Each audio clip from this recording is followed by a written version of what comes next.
যদি আমরা জীবনে একবার রোজা রাখি বা জীবদ্দশায় একবার পালন করি তাহলে কি সেটি যথেষ্ট নয়? তবে আপনি ভুল করবেন। Point number 1। তবে বিষয়টি কিছুটা অসম্পূর্ণ থেকে যায়।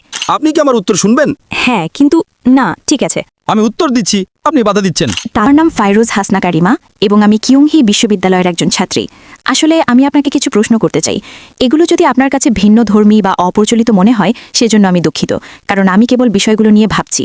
আমার প্রথম প্রশ্ন হলো, আপনি কেন মনে করেন যে একজন মানুষের জন্য, বিশেষ করে একজন মুসলিমের জন্য, জীবনে শুধু ভালো কাজ করা, অন্যদের ক্ষতি না করা এবং সৃষ্টির প্রতি সদয় হওয়াই যথেষ্ট নয়? আমি এমন অনেক মানুষকে চিনি যারা আল কুরআন অনুসরণ করার দাবি করে, কিন্তু তারপরও তারা অন্য মানুষ এবং আল্লাহর অন্যান্য সৃষ্টির প্রতি অন্যায় আচরণ করে। আমার মনে হয় আল্লাহর সৃষ্টির প্রতি ভালো হওয়া অবশ্যই গুরুত্বপূর্ণ, কিন্তু যদি কেউ আল্লাহর প্রকৃত নির্দেশনা অনুসরণ না করে তবে বিষয়টি কিছুটা অসম্পূর্ণ থেকে যায়। আরেকটি প্রশ্ন হলো, আপনি কেন মনে করেন যে আমাদের মুসলিমদের জন্য কেবল অন্তরে ঈশ্বরে বিশ্বাস রাখা যথেষ্ট নয়? আমরা তো নিজেদের মধ্যে ঈশ্বরের প্রশংসা করতে পারি, তার প্রতি কৃতজ্ঞতা প্রকাশ করতে পারি, তাহলে আমরা নিজেদের মতো করে প্রার্থনা করতে পারি না কেন? কেন প্রার্থনা অবশ্যই সালাতের নির্ধারিত রূপেই হতে হবে? এবং আমার শেষ পয়েন্ট হলো, বোন, একবারে একটা প্রশ্ন। আপনি যদি 4-5টা প্রশ্ন করেন উত্তর দেওয়া কঠিন। ওকে। বোন 2টো প্রশ্ন করে ফেলেছেন। প্রথম প্রশ্ন হলো, কেন কিছু মুসলিম খারাপ কাজ করে? কেন আপনারা শুধু ভালো কাজ করতে পারেন না এবং খারাপ কাজ না করে থাকতে পারেন না? এটাই প্রথম প্রশ্ন। এবং এটা কি আবশ্যক যে যখন আমরা প্রার্থনা করি তখন আমাদের একটা নির্দিষ্ট নিয়মে প্রার্থনা করতে হবে? কেন আমরা আমাদের পছন্দ মতো প্রার্থনা করতে পারি না? এটাই প্রশ্ন। প্রথম প্রশ্নের ব্যাপারে কেন অনেকে যারা বলে যে তারা মুসলিম তারপরও খারাপ কাজ করে? বোন, কোরআন আপনাকে এমন একটা কথাও বলে না যা খারাপ। আপনি কোরআনের একটা আয়াত দেখান আমাকে যা মানবতার বিরুদ্ধে। এমন একটা শিক্ষা নেই ইসলামে। কোরআন বা সহিহ হাদিসে এমন একটা শিক্ষাও নেই যা মানবতার বিরুদ্ধে।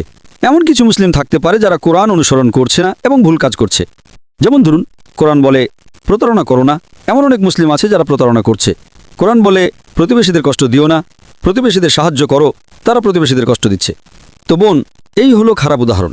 এটা সেই একই উত্তর যা আমি আগে দিয়েছিলাম, যে অনুসারীদের দেখে ইসলামকে বিচার করবেন না।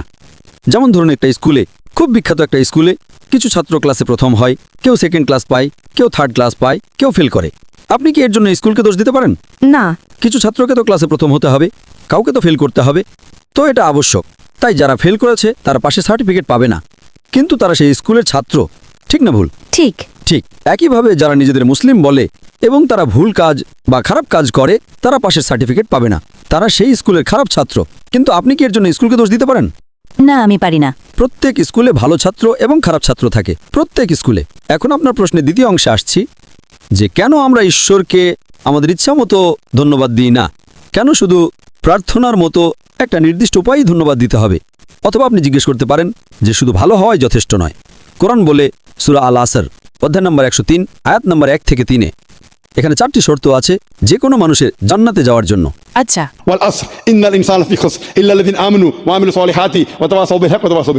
সময়ের কসম, মানুষ অবশ্যই ক্ষতির মধ্যে রয়েছে, তারা ছাড়া যাদের ঈমান আছে, যারা সৎ কাজ করে, যারা মানুষকে সত্যের উপদেশ দেয় এবং যারা মানুষকে ধৈর্য এবং অবিরাম চেষ্টার উপদেশ দেয়।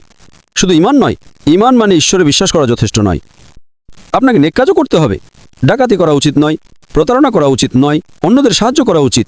দ্বিতীয়টি হলো, প্রথম হলো ঈমান, বিশ্বাস, দ্বিতীয় হলো সৎ কাজ, তৃতীয় হলো মানুষকে সত্যের উপদেশ দেওয়া, মানুষকে সঠিক পথে ডাকা, এবং চতুর্থ হলো মানুষকে ধৈর্য এবং অবিরাম চেষ্টার উপদেশ দেওয়া। যদি এগুলোর কোনোটিও বাদ পড়ে, সাধারণ পরিস্থিতিতে আপনি জান্নাতে যাবেন না। আচ্ছা। যেমন ধরুন, আপনি বলতে পারেন এমন মানুষ আছে যারা খুব ভালো, প্রতারণা করে না, ডাকাতি করে না, অন্য মানুষকে সাহায্য করে, খুব সত্যবাদী, কিন্তু তাদের বিশ্বাস নেই, তারা ঈশ্বরকে ধন্যবাদ দিচ্ছে না, অথবা তারা ভুল ঈশ্বরকে ধন্যবাদ দিচ্ছেন। এমনকি তারাও জান্নাতে প্রবেশ করবে না, এমনকি তারাও স্বর্গে যাবে না। কেন? কারণ 1 নম্বর হলো আমাদের স্রষ্টাকে ধন্যবাদ দেওয়া মানুষের সাহায্য করার চেয়ে বেশি গুরুত্বপূর্ণ। যেই স্রষ্টা আপনাকে সৃষ্টি করেছেন, যেই স্রষ্টা আপনাকে জীবন দিয়েছেন, যেই স্রষ্টা আপনাকে এই সমস্ত সুবিধা দিয়েছেন, আপনি তাকে ধন্যবাদ দিচ্ছেন না এবং আপনি তাকে অপমান করছেন। এটা বড় পাপ মানুষকে অপমান করার চেয়ে। তাই 1 নম্বর হলো প্রথম বোঝা এবং অনুভব করা স্রষ্টাকে এবং তাকে ধন্যবাদ জানানো, যেভাবে তাকে ধন্যবাদ জানানো উচিত। যেমন ধরুন, আপনি বললেন কেন আমরা সেভাবে প্রার্থনা করব যেভাবে আমরা করি। হ্যাঁ, কেন? বেশ, এখন আপনাকে প্রশ্ন করছি, আল্লাহ আমাদের সৃষ্টি করেছেন, তিনি সেরা, যিনি আপনাকে বলতে পারেন কিভাবে তার কাছে প্রার্থনা করা উচিত। আজ আমি বলবো যে আমি হয়তো এক পায়ে দাঁড়িয়ে প্রার্থনা করতে চাই, আমি অমুকভাবে প্রার্থনা করতে চাই। যেমন ধরুন, ক্লাসে শিক্ষক বলেন যে ঠিক আছে, যদি তুমি আমাকে সম্মান করো তাহলে তুমি আমার আদেশ মেনে চলো।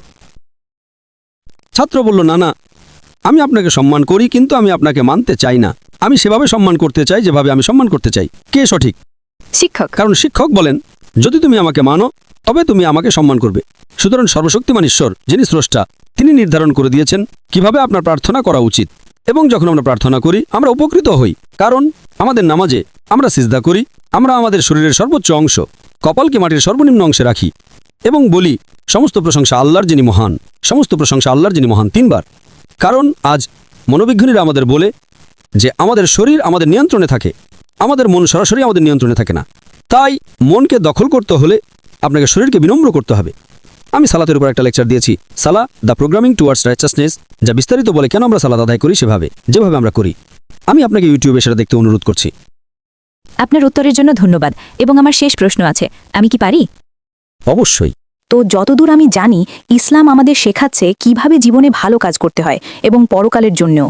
কিন্তু আপনার আগের উত্তর অনুযায়ী আমি যেটা নিয়ে ভাবছি সেটা হলো, কেন এটা ভুল যদি আমি মানুষের প্রতি ভালো কাজ করি এবং ঈশ্বরে বিশ্বাস করি এবং আমি তার আদেশ পালন করি, যেমন অন্যদের সাহায্য করা এবং কোরআনে উল্লেখ করা আরও কিছু বিষয়।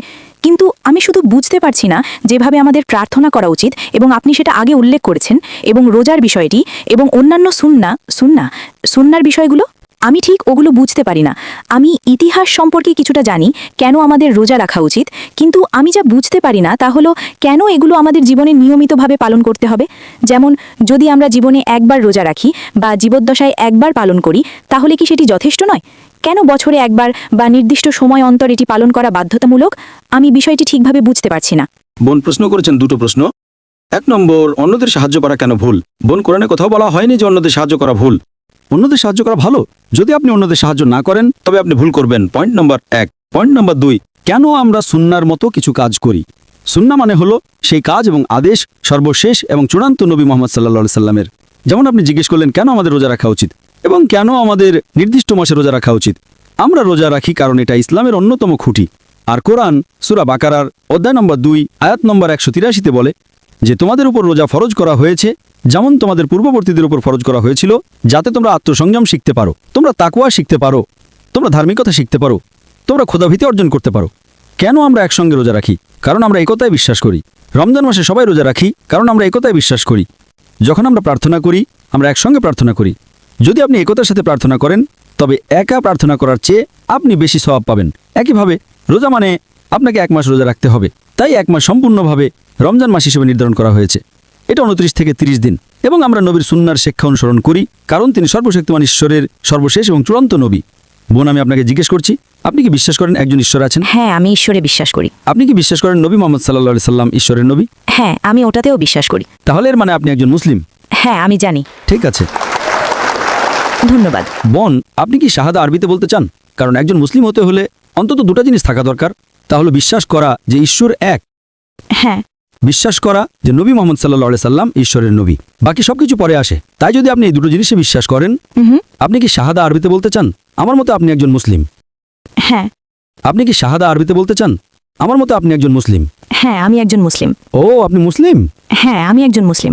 আসলে আমার বাবা মাও মুসলিম এবং পুরো পরিবারও মুসলিম, কিন্তু আমি নিজেকে শুধু এটাই প্রশ্ন করছি যে এটা কি, এটা কিসের জন্য বা এরকম কেন। তাহলে এখন কি বিষয়টা পরিষ্কার হয়েছে? হ্যাঁ। তাহলে এখন বুঝতে পারছেন এগুলো সঠিক শিক্ষা? আমি মনে করি অল্প কিছু। ভালো বোন, আমি আল্লাহর কাছে দোয়া করি তিনি আপনাকে আরো সঠিক পথ এবং আরো হেদায়েত দেন ইনশাআল্লাহ। তাতে কি সমস্যা আছে যদি আমি আমার মতামত দিই? কিসের? একটা বিষয়। আচ্ছা। তাহলে আপনি বললেন জান্নাতে যাওয়ার জন্য মানুষের 4টি গুণ থাকতে হয়, ঠিক তো? হ্যাঁ। যেমন ঈশ্বরে বিশ্বাস করা এবং আরেকটি কি আমি ভুলে গেছি? সৎকর্ম। হ্যাঁ, সৎকর্ম। মানুষকে সত্যের পথে ডাকা এবং মানুষকে ধৈর্য এবং পরিশ্রমের পথে ডাকা। হ্যাঁ, তো আপনার মতে কি এটা একই? তাদের ক্ষেত্রে কি এতে কোনো পার্থক্য হয়? যারা অন্য মানুষের উপকার করে কিন্তু সালাত আদায় করে না এবং প্রার্থনা করে না কিন্তু ঈশ্বরে বিশ্বাস করে, এবং যারা সালাত আদায় করে এবং মানুষের উপকারও করে তবে মাঝে মাঝে তারা মানুষের প্রতি ভেদাভেদ করে এবং অন্য মানুষ সম্পর্কে খারাপ কথা বলে, যদিও তারা সালাত আদায় করে এবং ঈশ্বরে বিশ্বাস করে, তো তাদের উভয়। আপনি মূলত আমাকে একটা প্রশ্ন করছেন যে একজন ব্যক্তি যে সালাত আদায় করে এবং কিছু খারাপ কাজ করে সে কি ভালো, নাকি যে ব্যক্তি ভালো কাজ করে এবং সালাত আদায় করে না? ঠিক? হ্যাঁ, কিন্তু না, ঠিক আছে। সমস্ত কাজের মধ্যে প্রথম যে কাজটির বিষয়ে সর্বশক্তিমান ঈশ্বর আপনাকে প্রশ্নটা করবেন তা হলো আপনার নামাজ। প্রথম প্রশ্নটি কিয়ামতের দিন ঈশ্বর করবেন। সালাত ইসলামের দ্বিতীয় স্তম্ভ, আর সালাত আদায় না করা ইসলামের চতুর্থ কবিরা গুনাহ। প্রথম কবিরা গুনাহ হলো শিরক, ঈশ্বরের সাথে শরীক করা। 2 নম্বর হলো কোনো নিরপরাধ মানুষকে হত্যা করা। তৃতীয় হলো কালো জাদু এবং চতুর্থ হলো সালাত আদায় না করা। আমাদের প্রিয় নবী বলেছেন, এটা সহিহ মুসলিমে উল্লেখ আছে, ঈমান আর কুফরির মধ্যে পার্থক্য হলো সালাত আদায় না করা। সুতরাং দুজনের মধ্যে যে ব্যক্তি সালাত আদায় করে এবং হয়তো মিথ্যা বলার মতো কিছু খারাপ কাজ করে, তার তুলনায় যে সত্যবাদী এবং সালাত আদায় করে না, যে ব্যক্তি সালাত আদায় করে এবং মিথ্যা বলে, সে ছোট পাপ করছে। তার থেকে ভালো যে মিথ্যা বলে না এবং সালাত আদায় করে না। ঠিক আছে। মানে দুজনের মধ্যে নামাজ পড়ে কিন্তু মিথ্যা বলা লোকটাই বেশি ভালো, অনেক ভালো মুসলিম সেই ব্যক্তির চেয়ে যে সত্য কথা বলে এবং সালাত আদায় করে না। কারণ আপনি যদি সালাত আদায় না করেন, আপনি ঈশ্বরকে ধন্যবাদ দিচ্ছেন না। সেটা অনেক বড় প্রয়োজনীয়তা। ঈশ্বরকে ধন্যবাদ দেওয়া অনেক বেশি গুরুত্বপূর্ণ। সালাত আদায় না করা চতুর্থ কবিরা গুনাহ, মিথ্যা বলা ছোট পাপ। সুতরাং দুজনের মধ্যে যে ব্যক্তি সালাত আদায় করে এবং মিথ্যা বলে, সে অনেক শ্রেষ্ঠ মানুষ এবং অনেক শ্রেষ্ঠ মুসলিম সেই ব্যক্তির চেয়ে যে মিথ্যা বলে এবং সালাত আদায় করে না। তবে সেরা হলো সালাত আদায় করা এবং মিথ্যা না বলা। কোরআন সূরা আনকাবুত অধ্যায় নম্বর 29 আয়াত নম্বর 45 বলেছে, নিশ্চয়ই সালাত তোমাকে অশ্লীল ও অন্যায় কাজ থেকে বিরত রাখবে। তাই যদি আপনার সালাত সঠিক হয়, ইনশাআল্লাহ আপনি মিথ্যা বলবেন না, আপনি ভালো কাজ করবেন এবং আপনি একজন ভালো মুসলিম হবেন। আশা করি প্রশ্নের উত্তর পেয়েছেন। জি, আপনার উত্তরগুলোর জন্য আপনাকে অনেক ধন্যবাদ।